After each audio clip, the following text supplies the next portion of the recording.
En cherchant des informations pour cette vidéo, je suis tombé sur une vidéo avec des animaux ivres. Attention, les humains n'ont rien à voir là-dedans. Les animaux ont simplement mangé des fruits de marula fermentés. Mais l'alcoolisme dans le monde sauvage, je m'en fiche un peu. Ce qui m'intéresse, c'est cet éléphant, cet arbre et ces singes. Vous avez bien compris, l'éléphant essaie de faire tomber les singes de l'arbre et il y met beaucoup d'énergie, comme si ça faisait partie de sa vie quotidienne. Piétiner sur place, s'asperger d'eau, secouer quelques singes, manger la récolte de maïs, mais c'est peut-être juste une coïncidence. Les animaux font plein de choses étranges, certaines semblent avoir du sens, mais en réalité, elles n'ont aucune raison d'être. Peut-être que l'éléphant a décidé de secouer l'arbre, juste parce qu'il en avait envie, ou pour faire tomber des fruits pas très mûrs. On sait jamais, et les singes ont eu la malchance de se trouver au mauvais endroit, au mauvais moment. C'est pas une mauvaise théorie, mais le problème est que les éléphants font ça tout le temps. Ici, par exemple, on peut voir la même chose arriver à un pauvre léopard. En plus, il fait déjà nuit. Les éléphants sont des animaux diurnes, et celui-ci secoue l'arbre de nuit depuis plusieurs heures. On dirait qu'il se souvient du léopard, et qu'il se venge de quelque chose. Ah ah, je t'ai reconnu le lion. Tu es tout seul maintenant, sans ta troupe. Descends de là.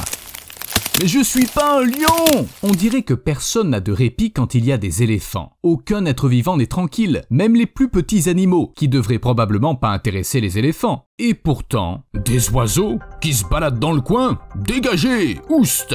Des tortues! Pas de tortues sur mon territoire! Pour être honnête, j'ai d'abord pensé que l'éléphant ignorerait ces animaux. Après tout, c'est juste des pierres lentes avec des pattes. Mais non, heureusement que la tortue n'était qu'un robot placé là par les scientifiques. Imaginez que les éléphants tombent sur une vraie tortue. Mais il y a bien une raison derrière ce comportement. On peut pas embêter tous les animaux qui croisent notre route sans raison. Et les chercheurs l'ont trouvé. Ou plutôt, ils ont trouvé plusieurs raisons à la fois. Tout d'abord, les éléphants sont des animaux très territoriaux. À proprement parler, ils ne gardent pas leur territoire comme le font de nombreux autres animaux tels que les primates, les ours ou même les chats domestiques. Certains scientifiques pensent même que les éléphants ne peuvent pas être qualifiés de territoriaux. Pourtant, ces animaux préfèrent rester dans leur zone de nourrissage et ne sont pas toujours enchantés de voir des étrangers s'y installer. Surtout quand il y a une source d'eau dans le coin. Un troupeau d'éléphants n'hésitera pas à chasser des hippopotames qui se trouveraient près de leur point d'eau. Parce que les hippopotames sont sur leur chemin? Pas vraiment. Ils sont juste gênants. Vous savez quand quelqu'un à côté de vous vous énerve sans raison particulière. Imaginez qu'il essaie aussi de manger votre repas. Joe est pas faire cadeau de son manger!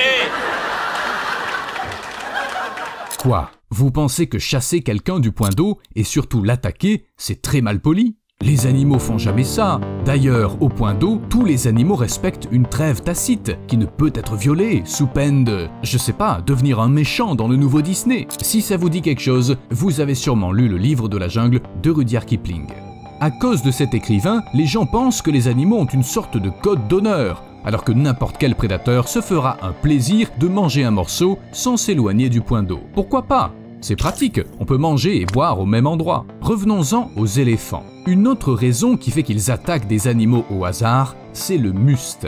C'est un état naturel dans lequel les éléphants mâles entrent périodiquement et durant lequel leur taux de testostérone est multiplié par 60.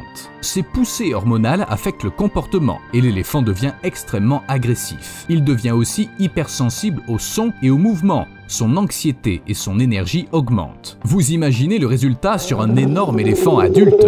Éléphant, écrase! Bien sûr, lorsqu'il est en état de muste, un éléphant s'attaque à tout ce qu'il trouve suffisamment gênant. Un humain, un animal, même un autre éléphant. Pourtant, l'agressivité n'explique pas toujours pourquoi les éléphants adorent embêter les autres animaux. Des fois, l'éléphant veut juste jouer. Tout le monde est parfois un peu joueur, alors pourquoi pas les éléphants? Ils sont assez intelligents pour aimer ça. Les éléphants d'Afrique peuvent prendre plus de 200 airs différents pour exprimer quantité d'émotions et d'envie. En prenant un certain air, ils proposent de jouer, mais tous les animaux ne peuvent pas comprendre ça.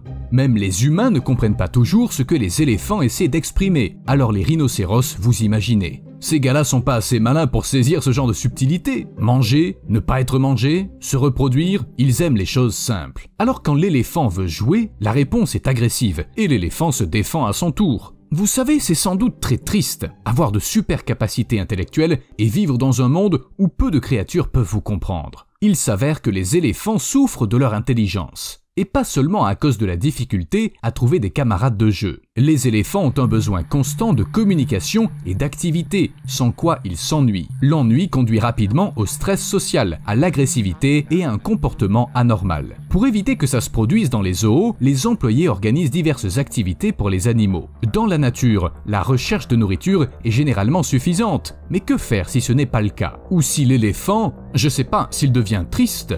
Il est peu probable que les mantes religieuses ou les poissons rouges aient ce genre de problème, mais les éléphants sont facilement dérangés par des facteurs extérieurs. Le simple fait de voir un serpent par accident suffit à perturber l'animal. En réaction à un événement stressant, les éléphants lèvent généralement les oreilles et la queue, puis émettent un faible grondement pour demander du réconfort. Et ça marche, les autres éléphants se précipitent immédiatement vers leur malheureux compagnon, le touchent avec leur trompe et émettent des gazouillis. Je suis pas sûr qu'ils comprennent bien comment le réconfort est censé fonctionner. Franchement, quand un éléphant met sa trompe dans la bouche d'un autre éléphant, ça ne le réconforte pas vraiment. Enfin, les humains font pas mieux.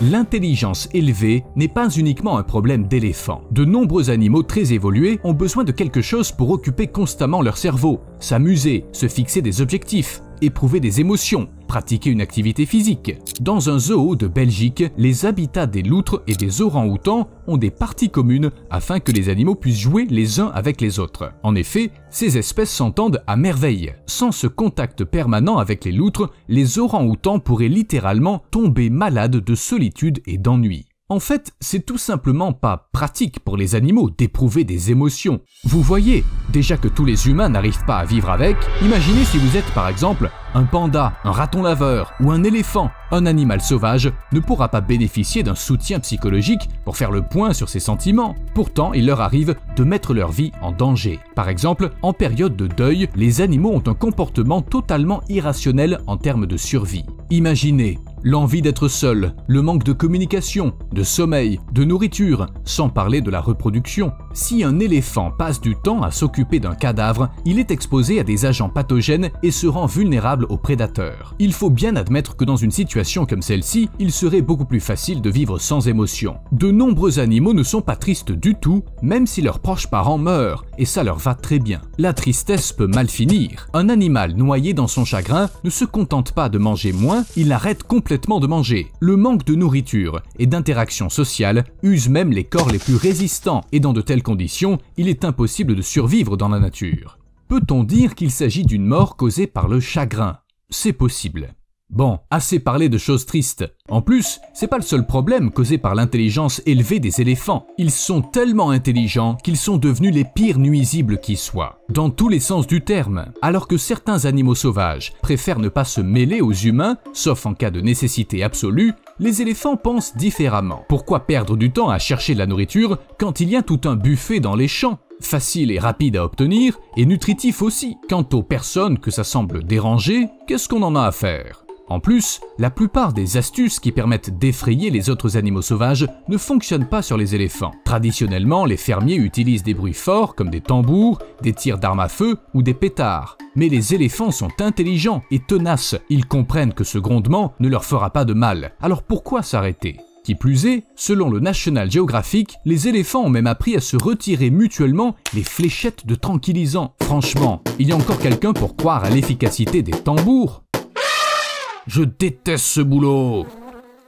Il paraît que vous avez un problème d'éléphant? C'est tellement bizarre que ça paraît un peu fou, mais les abeilles aident vraiment les gens à lutter contre ces énormes mammifères. Les éléphants d'Afrique ont peur de leurs piqûres car les insectes, notamment les abeilles africaines, peuvent piquer leurs yeux ou l'intérieur de leur trompe. Le meilleur moyen d'échapper à cette douleur est de ne pas s'approcher des ruches, voire de s'enfuir quand on entend un bourdonnement. Ainsi, actuellement, le seul moyen infaillible et efficace de lutter contre les éléphants consiste à installer une clôture faite de ruches.